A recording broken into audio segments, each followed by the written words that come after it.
Hello दोस्तों, आइए आपके बीच एक और कहानी लेकर आए। दोस्तों, आज की इस कहानी का शीर्षक है भाग्य का लिखा। यह एक मोरल स्टोरी है। दोस्तों, तो चलिए हम आपको कहानी की तरफ ले चलते हैं। गांव का साधारण सा किसान। दोस्तों, उत्तर प्रदेश के एक छोटे से गांव में रामनाथ नाम का किसान रहता था। वह मेहनती था, लेकिन किस्मत ने उसका साथ कभी पूरा नहीं दिया। खेत में मेहनत के बावजूद उसकी फसल या तो सूखे से खराब हो जाती या कीड़े खा जाते। उसकी पत्नी सीता और 10 साल का बेटा गोपाल भी उसकी हालत देख परेशान रहते थे। दोस्तों, एक दिन गांव में प्रसिद्ध ज्योतिषी पंडित हरिदास आए। गांव वाले अपनी किस्मत जानने के लिए उनके पास जाने लगे। रामनाथ भी गया। पंडित ने उसकी जन्म कुंडली देखी और गंभीर होकर बोला, रामनाथ, तुम्हारे हाथ की रेखाओं में संघर्ष लिखा है। जब तक तुम्हारे हाथ में भाग्य रेखा पूरी नहीं होगी, तब तक सुख नहीं मिलेगा। रामनाथ ने हंसते हुए कहा, पंडित जी, भाग्य की रेखा भगवान लिखते हैं, मैं क्या कर सकता हूँ। पंडित जी ने उत्तर दिया, कर्म करते रहो, शायद ईश्वर अपना लिखा बदल दे। कुछ दिनों बाद राजा के दरबार में घोषणा हुई कि नगर में एक बड़ा पुल बनवाना है और मजदूरों की ज़रूरत है। मेहनत का अच्छा पैसा भी मिलेगा।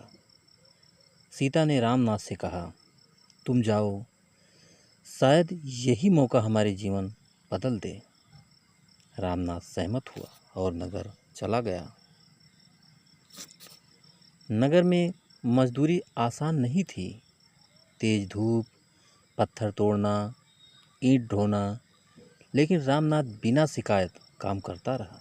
उसका लक्ष्य था इतना कमाना कि खेत में अच्छा बीज खरीद सके और घर की हालत सुधार सके। एक दिन पुल के पास एक बूढ़ा साधु आया। वह थका हारा था और भूखा भी। बाकी मजदूरों ने उसे अनदेखा किया, पर रामनाथ ने अपना खाना उसके साथ बांट दिया।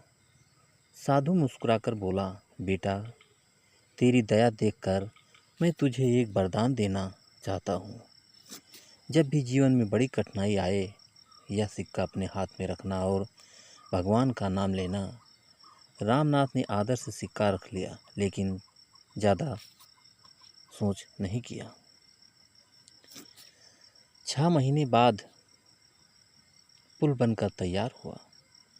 रामनाथ ने कुछ पैसे जमा किए और घर लौटा, लेकिन गांव पहुंचते ही उसे पता चला कि उसके खेत में बाढ़ आ गई थी और सारी फसल नष्ट हो गई।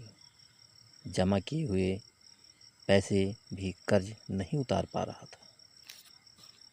दोस्तों, हताश होकर वह सोच रहा था कि अब क्या करे। तभी उसे साधु का दिया सिक्का याद आया। उसने सिक्का हाथ में लिया और प्रार्थना की, हे प्रभु, मुझे राह दिखाओ। अचानक अगले ही दिन नगर के एक व्यापारी ने गांव आकर घोषणा की कि उसे किसी ईमानदार व्यक्ति की तलाश है जो उसके गोदाम की देखभाल करे। मजदूरी भी अच्छी मिलेगी। गांव वालों ने रामनाथ का नाम सुझाया। रामनाथ ने व्यापारी के गोदाम में काम शुरू किया। एक दिन गोदाम में चोर घुस आए, लेकिन रामनाथ ने अपनी जान की परवाह किए बिना उन्हें रोक लिया। व्यापारी ने खुश होकर उसे इनाम दिया और अस्थायी नौकरी दे दी। धीरे धीरे रामनाथ का कर्ज उतर गया। घर में सुख सुविधा आ गई। बेटा पढ़ाई में आगे बढ़ने लगा। दोस्तों, कई साल बाद पंडित हरिदास फिर गांव आए। उन्होंने रामनाथ की हथेली देखी और आश्चर्य से बोले, अरे, तुम्हारी भाग्य रेखा तो अब पूरी तरह हो गई है। रामनाथ मुस्कुराकर बोला, पंडित जी, रेखा तो शायद पहले ही पूरी हो सकती थी, बस मुझे अपने कर्मों और विश्वास से उसे जागृत करना था। दोस्तों, भाग्य सिर्फ हाथ की लकीरों में नहीं बल्कि हमारे कर्म और नियत में भी बसता है। सच्चाई, मेहनत और विश्वास से हम अपना लिखा खुद बदल सकते हैं। बस कोशिश है उसे सही तरीके से करने की। दोस्तों,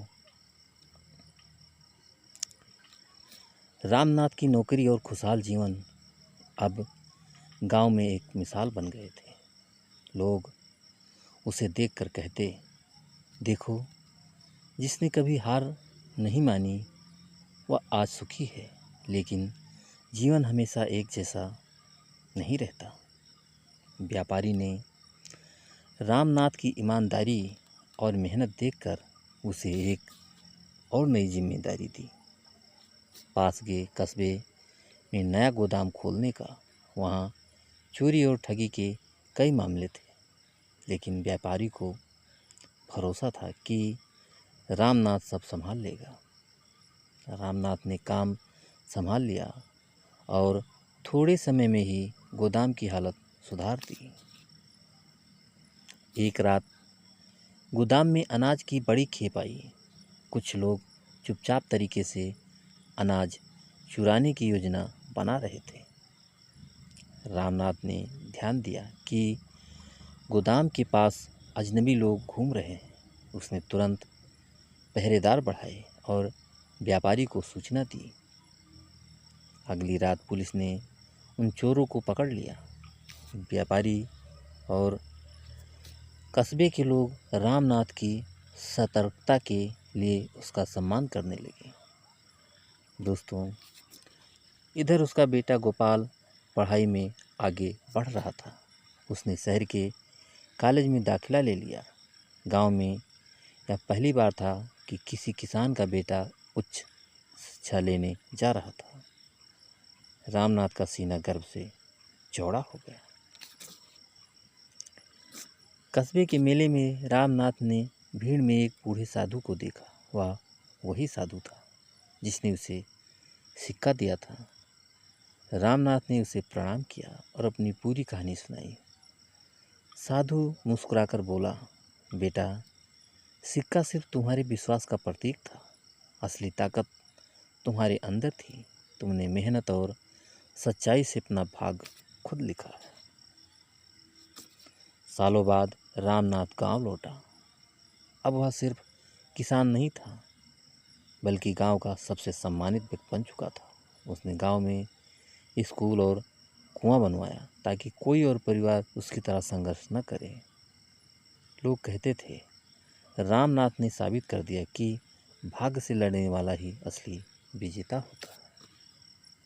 तो दोस्तों, कहानी आपको कैसी लगी हमें कमेंट करके ज़रूर बताइएगा। और दोस्तों, एक लाइक ज़रूर कर दीजिएगा क्योंकि आपके लाइक से ही हमें मोटिवेशन मिलता है। और दोस्तों, अगर अभी तक आपने हमारे चैनल को सब्सक्राइब नहीं किया है तो प्लीज़ जल्दी से आप हमारे चैनल को सब्सक्राइब कर लीजिए, जिससे इसी तरह अच्छी अच्छी और प्यारी प्यारी कहानियाँ आप लोगों के बीच पहुँचाता रहूँ और आप लोग कहानियों का आनंद उठाते रहें।